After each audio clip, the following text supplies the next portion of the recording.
Hatumtambulishi kama mchambuzi mtangazaji, tunamtambulisha kama msanii wa hip hop.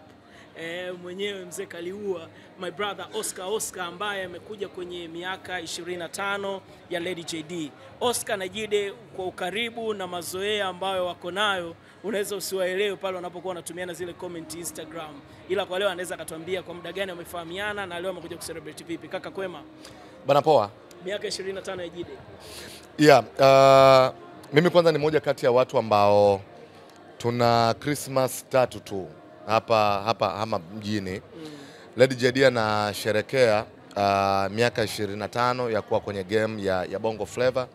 Lakini huyu ni dada ambaye mimi nimemfahamu ndani ya miaka 5 ya hivi karibuni, ambayo tumetengeneza undugu, tumetengeneza urafiki, tumetengeneza ushikaji na familia kubwa ambayo inaonekana kwa watu, lakini kwa sisi watu ambao tumekuja mjini hivi karibuni ni urafiki na undugu wa hizi siku chache ambazo tumekutana hapa.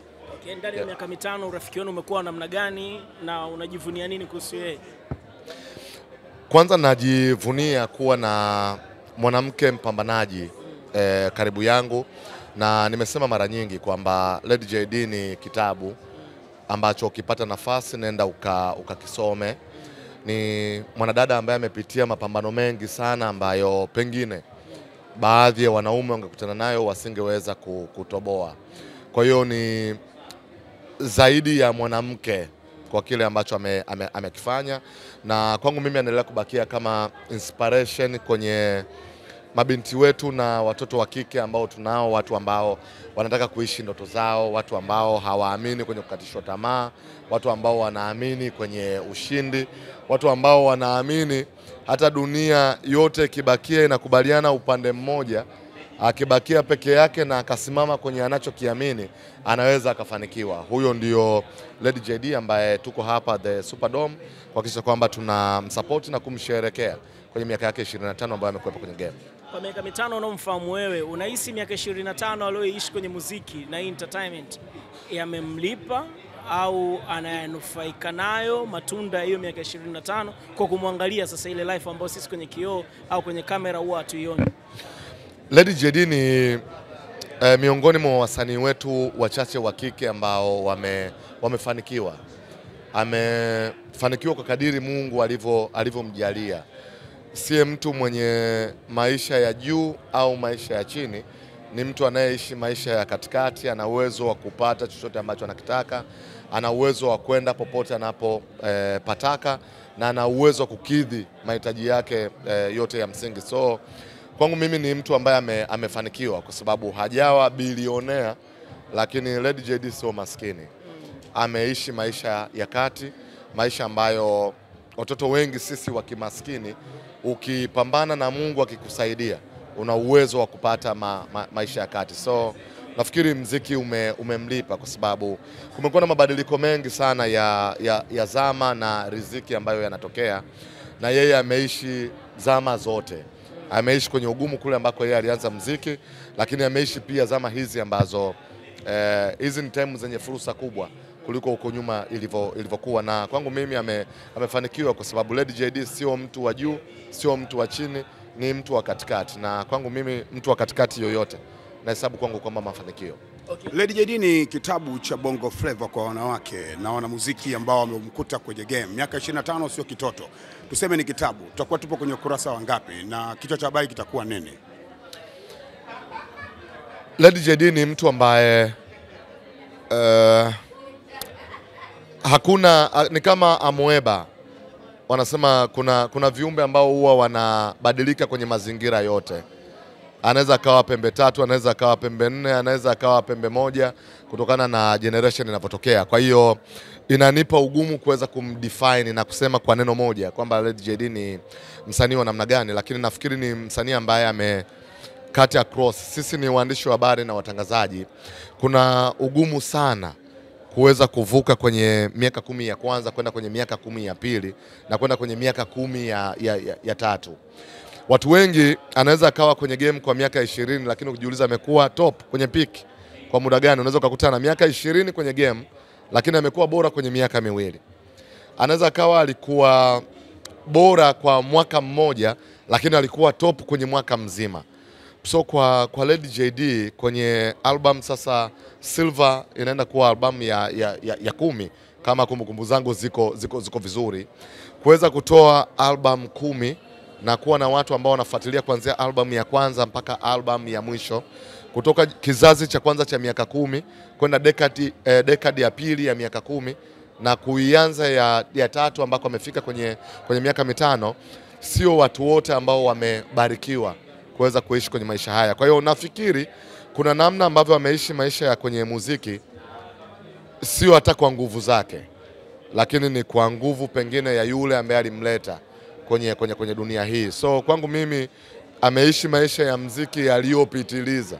Sidhani wakati anaanza career yake ya muziki kama mwenyewe ali-expect kuweza kuishi na kukaa kwenye ubora, kukaa top kwenye miaka hizi ambazo ameziishi Lady JD. So possibly kuna nguvu ambazo na yeye hazijui zinatoka wapi, zimemfanya aweze kufika hapa, na kwa sababu sisi tunaamini kwenye Mungu, mimi nataka niamini kuna mahali ambako Lady JD amefika, si kwa sababu ya nguvu zake, lakini kwa sababu ya yule ambaye alimuumba na kumfanya aje kuishi kwenye dunia hii. Wakati unaanza kurap, ulimshirikisha bani mtu wako, mnakaa wote kijiweni, ameishi pale kwenye sehemu yake, huwa umeshamshirikisha hiyo? Anafahamu, kwa sababu mimi kabla ya kuanza kuachia wimbo wa kwanza nina nyimbo zaidi ya 20 ambazo zimekamilika. Kwa hiyo ni kitu ambacho anakifahamu na anasupport. Hata kabla sijaanza kuachia nyimbo ya kwanza, Lady JD alikuwa anajua kama mimi napenda rap. Nilikuwa napenda Rick Ross, 50 Cent, na anajua huwa tukikaa naye mimi na yeye na washikaji kama familia, nimekuwa nikirap nyimbo nyingi sana ambazo zimefanywa na watu na vitu kama hivyo. Kwa hiyo anafahamu, na by the way nimekuja kuachia nyimbo ya kwanza ni kwa sababu tu ya ratiba. I wish kama ningeachia nyimbo ya kwanza, nyimbo ambayo nimefanya na Lady JD. Kwa hiyo kabla haijatoka nyimbo ya kwanza, mimi tayari nina ngoma ambayo nimefanywa na Lady JD na bado haijatoka, kwa sababu kulikuwa kuna jambo kubwa hili la miaka 25 ya kukaa kwenye game. Kwa hiyo nilimweleza naye akakubaliana na mimi kwamba huu ni wakati wa mimi kumsupport kwa kitu ambacho anakifanya. Kwa hiyo akimaliza Silver Concert ya Dar es Salaam, Dodoma, Mwanza na mahali pengine popote ambapo anaweza akaconfirm, na nafikiri next project inaweza ikawa nyimbo ambayo nimefanya na Lady JD. Kama atakuwa na mikoa mingi, naweza nikawa na nyimbo nyingine katikati kabla ya kuachia official nyimbo ambayo nimefanya na Lady JD. Kwa hiyo hii nyimbo ya kwanza ambayo nimeitoa ya Mniombe, nimeleta nyimbo ya leo kama nyimbo ya pili. Zimekuja tu kwa sababu nilidhani umefika wakati ambao nataka kuachia nyimbo. Lakini I wish kama nyimbo ambayo nimefanya na Lady JD ingekuwa nyimbo ya kwanza. Kwa hiyo kama atamikuwa na mikoa 4, 5, 6, kwa sababu mimi mpango wangu ni kuachia nyimbo mpya kila mwezi. Kama ambavyo nimeanza Mei nimeachia nyimbo mpya, Juni nimeachia nyimbo mpya, Julai nitaachia nyimbo mpya, August, September, October, November, December. Nataka mpaka tunakamilisha huu mwaka kila mwezi nitaachia nyimbo mpya. Kwa hiyo kama atakuwa amemaliza Silver Concert, nyimbo yangu inayofuata ya Julai itakuwa kati yangu mimi na Lady JD, kwa sababu tayari ipo. Kama bado Silver Concert itakuwa inaendelea, nitaachia nyimbo ambayo nimefanya na mtu mwingine, halafu ya Lady JD nitaisogeza mpaka pale ambapo Silver Concert itamalizika. Then baada ya kumaliza hili nitaachia nyimbo ambayo nimefanya na JD. Unadhani heshima anayoipata Lady JD kwenye muziki wa Bongo Flava inatosha au kuna namna tunampunja heshima yake? Bado hapati kile ambacho anastahili. Lady JD ni msanii ambaye alipaswa kujengewa mnara. Alipaswa kuwa na syllabus ambayo inamtambua, na hasa kwenye upande wa muziki na hasa sanaa hii ya muziki wa kizazi kipya, ili vijana wengi wanaokuwa kwenye zama hizi. Sensa ya mwisho ya watu na makazi hapa nchini ilituonyesha kwamba 70% ya population ya Tanzania watu wana umri wa miaka 34 kushuka chini. Huyu mtu ambaye ana miaka 20, manake 25 kwenye game, manake kuna vijana wengi walikuwa na miaka 9. Yaani 70% ya Watanzania wakati Lady JD anaanza muziki, 70% walikuwa na miaka 9.